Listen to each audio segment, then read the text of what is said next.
Hello Transformers fans, Veelio here, and today we are doing a toy review for the very first time. And we are looking at none other than 2001 Robots in Disguise Railracer, the combination mode of Team Bullet Train. Let's do it! He is spinning quite precariously on the edges here, so I'm a little bit worried, but we'll get right into Team Bullet Train, which consists of none other than Rail Spike, Midnight Express, and Rapid Run. The three of them combining to make what you see in front of you, Railracer. Railracer, of course, is one of the earlier combiners in Transformers history, and I was absolutely buzzing to get my hands on this figure. This is the Hasbro figure, which I have in front of me, not the Takara Tomy Japanese figure. The Japanese figure did come as a multi-pack. It was called JRX, and you could buy it all together as one combiner, whereas here in the UK, the US, basically all of Hasbro-owned properties, it was 3 separate figures that you had to buy individually to then combine into what you see in front of you. Whilst not 1000% accurate, the sculpting on this figure is as near enough to animation accuracy as you can get, right down to these decals on the legs here, which are almost completely animation accurate. A really cool touch. And one of the very first things I noticed when picking him up and putting him together is the absolute aura that he possesses is quite amazing. Standing on my display next to a bunch of my other Transformers, he really does look the part. His proportions are a bit wonky, but it really is the details in the mould that really make it quite amazing. The head sculpt, for one, is absolutely beautiful. I mean, the visor, the face, there's so much character in this figure. These tiny bits here, 500 Cybertron, Railstar, the little decals do make the difference here and really bring this character to life. On the other side, you've got, of course, the Autobot symbol as well. The Autobot symbol does also appear on the back here, a rather protruding back as well as a very pointy behind, and that is, as very clearly most of Midnight Express there. That is actually animation accurate. These hollow calves, however, are not. But whilst it is a bit bulky, it is animation accurate, so it does still look what you would expect it to look like. And like I say, whilst the proportions are a little bit wonky here, for its time, it really is a great piece of engineering. When you first see these 3 toys in their individual train modes and following that their robot modes, the last thing you would be able to picture in your mind is this combined form. Apart from, of course, Midnight Express here at the bottom, his proportions definitely look like a leg of a bigger figure in his robot mode, but the other 2 do not look like they should form together, but as you can see, they do. One of the things I really love about this design is the skirting that it has on each side of its legs. It actually does look quite a lot like a Gundam figure. Video coming soon. And another part of the design I really like are these arms here. They've got some really beautiful detailing on the inside, and these make up the inside of the train mode as well. So when I first started transforming that individual train mode of Rapid Run, and I saw that he had this individually detailed inside of his train, I was really amazed actually at how much effort went into it. But now, of course, it does make sense as part of this arm mode with some really cool hands and thumb as well. But whilst he looks great, does he feel great? And the answer, unfortunately, is no. This thing was the bane of my existence putting it together, and trying to make this into a comprehensible figure scared me more than I've ever been scared alone. I don't even want to leave him standing there, in fact. Whilst it all holds together fairly well from its head to its arms and also the legs as well, this figure is not stable, and I can appreciate that it is a vintage toy from what is well over 20 years old now. And of course, I bought this second-hand. I was not around at the time to get it when it came out. So it is a figure that has seen a lot of life. And I can fully appreciate that for its time, it's probably quite a sturdy figure. But handling it today does not feel good at all. Nothing really holds together amazingly well. The connection points are here, which is where Midnight Express becomes Rapid Run. And Rapid Run plugs into Rail Spike just here on this little portway. And doing these connections were no fun at all. Just the other day, I came home from work and my girlfriend had accidentally knocked him over and separated it from here to here, and my heart dropped out of my mouth. I was convinced I was never going to be able to get it back in.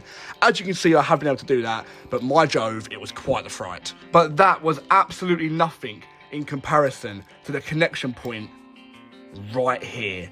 This was the most awful thing I've ever had to do. It took me to connect them 2 points there, honestly, over half an hour. I was sweating, I was nearly crying, and if I ever have to do it again, I simply won't.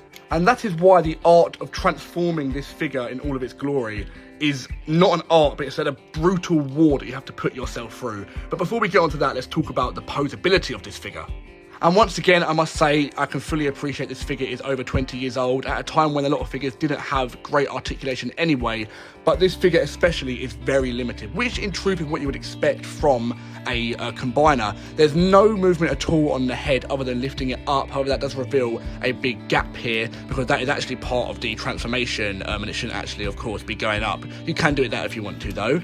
The arms have a fair amount of playability. The bicep can swivel a little bit from side to side, and it can go up and down as well. However, the more up you go, the more you reveal the back of Rapid Run here. There is absolutely nothing of a waist swivel at all, and I would be scared to even try it if there was, because that is, like I say, where you connect the 2 points there, and I wouldn't ever want to risk that coming out. The skirting boards can go up and down each, and they can also twist a little bit side to side, but once again, if you do it too much, you're probably going to end up popping it out. And the legs themselves can go down, up, all around the shop on a nice ratchet joint, but they do feel very, very, very unstable, and each time I do it, I wince a little bit because I think it might pop out of place for maybe the 9,000th time. Help me, his legs are broken. And so whilst posability may be extremely limited, like I said earlier, the aura that the figure possesses on its own, just kind of standing, is all you really need. I don't feel the need to put him in these complex and these intricate poses. Him just standing in his height and his glory is all I really need.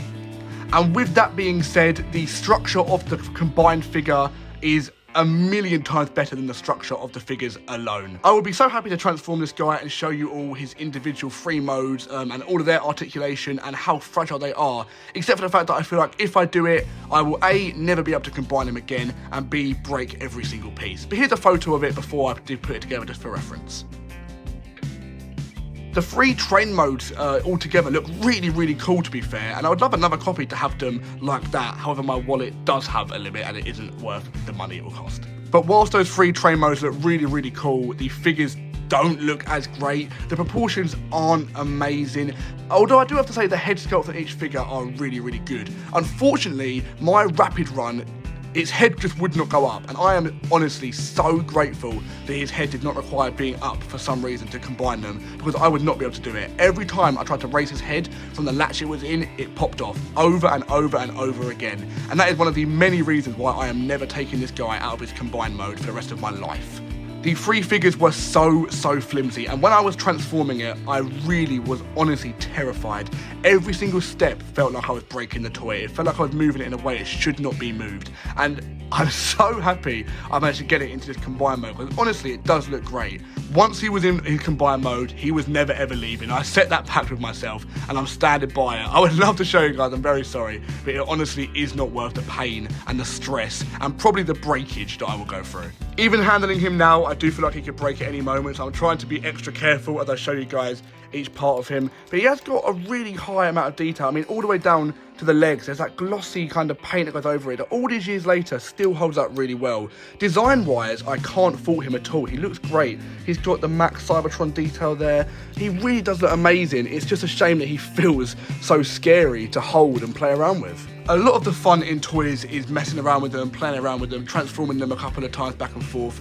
This guy is not going to give you that, but he is going to give you an outstanding aura in your display set. And speaking of that humongous size and presence I showed you earlier, let's do a few size comparisons to see what he looks like standing up to some of my other fellow figures. Here he is next to my Transformers Robots in Disguise 2001 Megatron, a figure I once again picked up recently from another buyer. And together the two of them look outstanding. You could almost recreate that scene where they fight together in, I think, episode 8 of the cartoon. However, this Megatron, being from the same line, is another figure that 20 years on, I will not transform. He is extremely fragile. And whilst he, as Railracer, does have that amazing presence standing there, I would never want to transform him into any of his 10 alt modes. That being said, he does also fall into that category of only needing to stand there to look amazing, and the two of them there side by side really do look the part. Here he is next to Masterpiece Ironhide, who as a Masterpiece figure is a pretty sizable guy himself, and as you can see, he is a fair distance above him and probably about a whole head higher than him, so you can tell this guy really has got some presence. And finally, here he is with a lineup of classic G1 Autobots, and you can tell here, I've got a couple of Studio Series, a couple of Titan Returns, a couple of Earthrise figures. He towers above them. This guy is huge, and I love it. So all in all, while this guy may not be the most posable, he may not be the most durable, he certainly looks one of the coolest that I have in my whole collection. And now it's time to give you my final rating on this figure for the very first time on this channel. In fact, I'll hand it over to the person who is my profile picture, C-Spray. C-Spray, what do you think? Pretty good. 3 out of 5.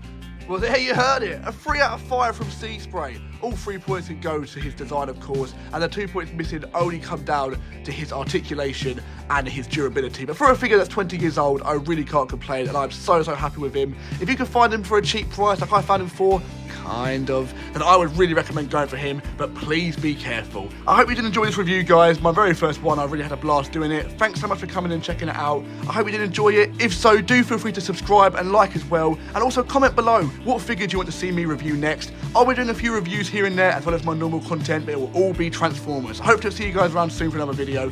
Thanks very much once again. Bye-bye.